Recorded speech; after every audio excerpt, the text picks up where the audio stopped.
Hi all, I am Sarah Schroeder. I am an artist, a creativity coach, a mindful art teacher, and also the founder of the Inspired Creative community, where we use curiosity and mindful art to discover more about ourselves and more about our artwork. It's been a while since I've shared a journal tour, and I'm doing it today because it feels like an appropriate time.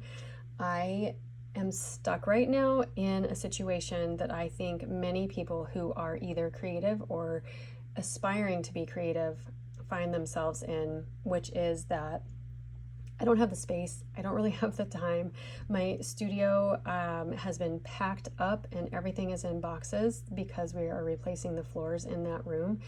And I am making do with a tiny little table in the corner of a spare bedroom and a small box of art supplies. So I'm feeling somewhat stifled, but I've been really trying to keep with at least doing an art journal during this time. So I thought I would get this journal out and take you through the pages that exist in it so far. It's not finished yet, but I started it about a year ago. And there's all kinds of artwork in here. I wanted to share that with you as well because I think a lot of people are intimidated by working in a book because they feel like everything has to be perfect or everything has to be consistent, and I just don't believe that. I don't work that way. So I hope that in seeing my book kind of in this haphazard arrangement of types of art, that it might give you permission to just jump into a book of your own. In case you're wondering, because people often do, this particular book is a handbook journal. It can handle a little bit of watercolor, but not a ton. I do really like this size. I think it's probably like 8 by 5. You can see the inside. This is easier to see the brand right here. It's Handbook Journal by Speedball Art Products. They're a good brand. They make good books and I like them. I've never been disappointed by any of their books. Okay, so this is the first page. This is something I did while I was traveling. I was in Costa Rica. I did not have all of my supplies. I was feeling kind of out of sorts because I wasn't in my normal environment, but I did want to make art. So I fell back on what I'm comfortable with and what I know I enjoy, which is line drawings with pen. And I just focused on botanicals in the area because it was super accessible and easy for me to do. That is a trick that I use with myself often. I just need to find the easiest possible thing and eventually it will lead me to something else. So the next several pages are that, exploring the botanicals through fine tip marker and line drawings. And this is later in the year where I was experimenting with a brush tip micron pen just to see what it would do. And I also was entertaining the idea of maybe doing several pages that were focused on different kinds of containers, just for the sake of giving myself some kind of parameter. So that was what this page was. Again, falling back on botanicals for this page. And then this is, I had been doing this kind of work for several months, the previous journal. I find this kind of artwork very comforting and very easy for me. And it just is kind of a mindfulness practice for me in that I don't really have to think too hard and I can just get lost in the process. This one was a fun page for me because I had my shapes and I was just playing with different patterns and different materials. I have pencil and also some fine tip pen in here. This one just experimenting with some shapes. I tend to learn something on every page, whether I like the composition or not. I'm fairly certain, this was a while ago, but I'm fairly certain I was looking at the idea here of having this floating form in the middle versus having my composition come from one of the sides, just feeling it out to see what it was like for me. And also experimenting with the concept of just working for 5 minutes and stopping, regardless of whether it was finished or not. And then this page back to the shapes and patterns. I have quite a few of these because I do really enjoy this process.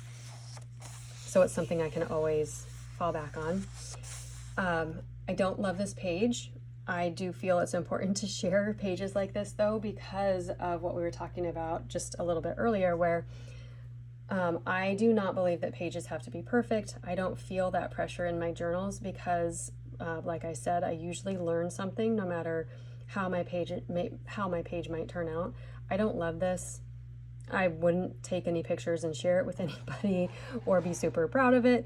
But I wanted to play with layering markers just to see how that worked. And then that was feeling kind of empty to me, so I added in some patterns and some black and white marks with the pen. I also don't love those, but it's okay. I got my little creative fix for the day and moved on.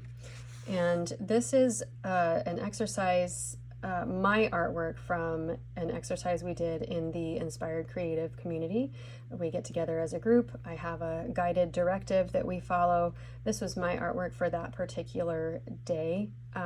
Again, nothing phenomenal here or nothing I would frame, but it was insightful, and coupled with the reflection questions that we used with the exercise, it was beneficial to me in what it showed me about myself in that particular moment. This is another exercise that we did in the community.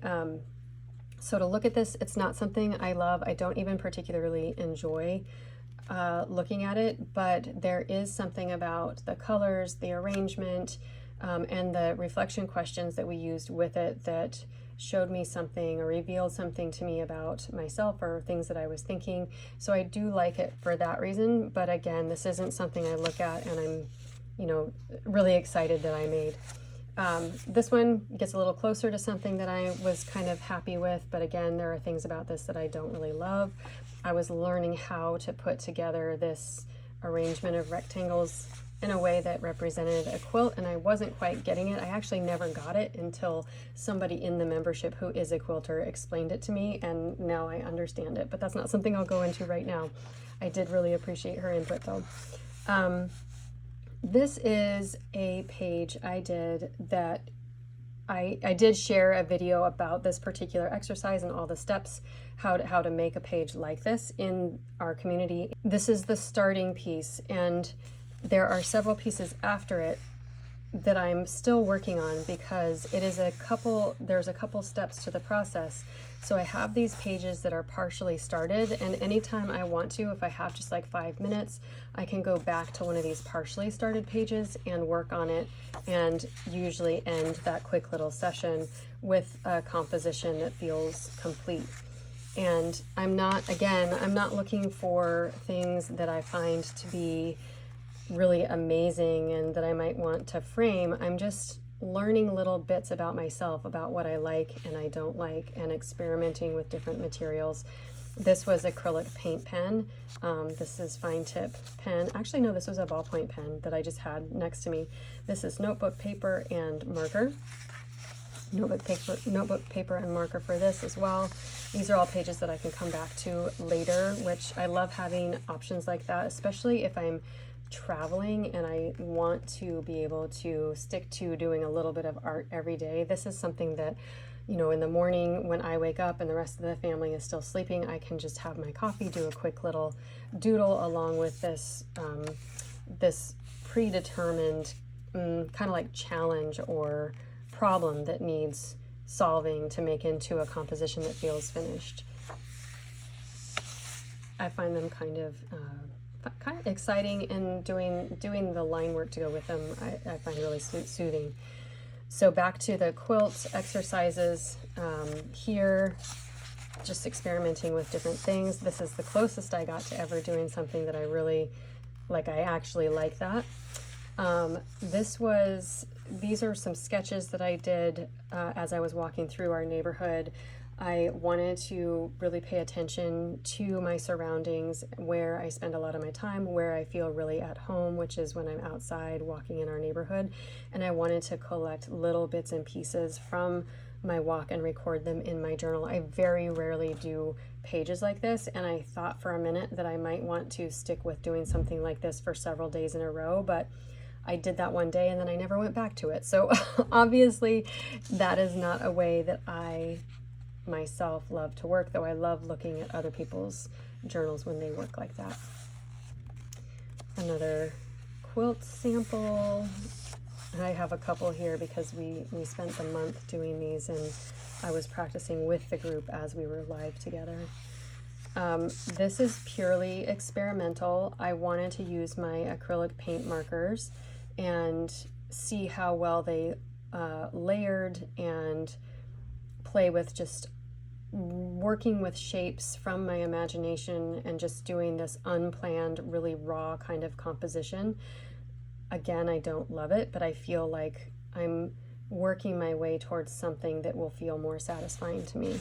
So as an experiment, I feel like this did the trick. Back to shapes and patterns and a negative and positive space. This was actually, for me, originated as an exercise that we did in Inspired maybe about a year ago using negative and positive space. And it was really satisfying to me at the time. So when I was kind of struggling with what am I going to do, I just remembered that exercise, went back to it just to give myself something to do so I could have a clear directive. And then this page, because the marker bled through, gave me some other ideas and made me think about, you know, when I do use marker and it's going to bleed through, how am I going to use that? How can I use it to my advantage and do things that do feel satisfying and enjoyable to me? So this was just another kind of random scribble, more markers, and then I used the back with the ballpoint pen, and I actually find this one more satisfying. So that's good for me to remember, that I can do random things on one side, work with that page, and then I can reuse or use it a second time on the back side. And this here also, it comes from an exercise that I guide people through in the Intro to Creative Mindful Journaling week that I do on occasion.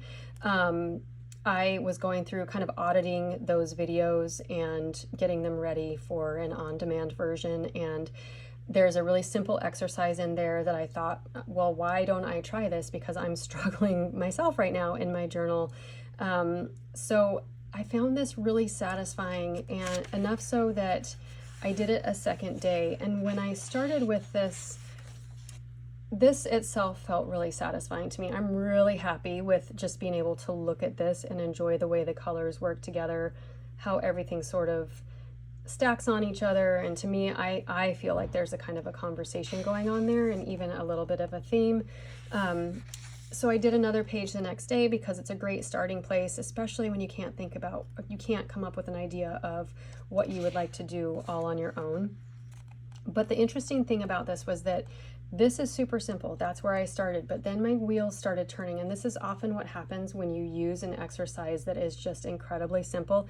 It just gets your hand moving. It stops your mind thinking about all the different things, whether it's stuff that's not related to art or whether it's that you just have all these expectations from your art. You just kind of get into this space where you stop thinking so much and you just start enjoying the movement, the colors, and ideas start coming to you almost like magic. So then that same day, I had that kind of color theme going on. I tried this. I don't love this. There's lots of things that I don't like about it, but what I did find really satisfying was just the simple movement of the back and forth scratching of the, kind of like a soft, gentle scratch of the pencil on the paper. So that to me is a checkbox. I enjoyed it. That was wonderful. So then this exercise, you know, the way I worked through this, the way I started it and then moved step by step through it, I wanted to try that with my acrylic markers. I much more love this one and enjoy this one so much more. I could go into everything that I really like about it over the pencil composition, but I don't necessarily need to do that. But it taught me that I could start with the same starting point, but do it in acrylic paint pen, brush tip marker, or acrylic markers, whatever you want to call them, and get a result that I enjoy much more. I can layer more, I can change the variance in the color more, I can add more texture. Like this one just feels so much better to me. And then I experimented with, again, like the floating composition or form versus the full page. and a different color scheme. Also starting back here with this process, which actually originated here, which originated here. So all of these pages, weirdly enough, are related to each other in some way. And I continue because this feels like a wellspring of ideas, this particular type of artwork. I want to keep going with this because it appeals to me. It appeals to me at the end point. The process appeals to me as I'm working. So I tried it again, not in love with this one. This was purely, I just was scribbling, you know, to get my markers clean again. I was making brush strokes over here, but then at the end, just for something to do, I outlined it. But this comes back later because after I outlined those, I saw them and I thought, I really like that. So here is the page that I did today, and I brought back those little circle shapes, not with the marker in the middle, but just as empty little shapes. So I feel like this is going to be an element that shows up now as I'm working through this. And the great thing about this is that, yes, I'm enjoying it in my journal, but I also find myself really kind of craving and wanting and hoping that I'll get the opportunity to use them in some larger paintings. So I just wanted to take you through that tour to show you how easy it is and how helpful it is to bounce around through different themes, different ideas, different kinds of compositions, and let yourself have that space and the freedom and the non-judgmental attitude so that you can discover things that feel really good to you, that you really enjoy, and that you actually like the visual outcome of. I hope you find this inspiring and decide that you would like to try some work in your own sketchbook or journal. And you can find me through the links on my YouTube or my Instagram or in my circle community. Go ahead and leave me comments and let me know what you think.